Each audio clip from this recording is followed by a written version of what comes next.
Local residents in the DeForest area hit hard by last night's storm as well. Multiple trees were uprooted in a neighborhood near Western Green Area Park, damaging homes and power lines. Neighbors say they didn't get much warning about just how severe the storm would be until the damage was already done. Many spent the early hours of the morning trying to help those whose roofs and windows were damaged by falling trees. This afternoon, they are still picking up branches and debris.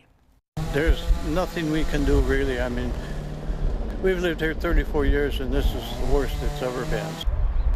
Downed power lines continue to disrupt the area, with some homes still without power this afternoon. With another storm, as Dukes detailed, expected tonight, some residents say they're not sure what they'll do next.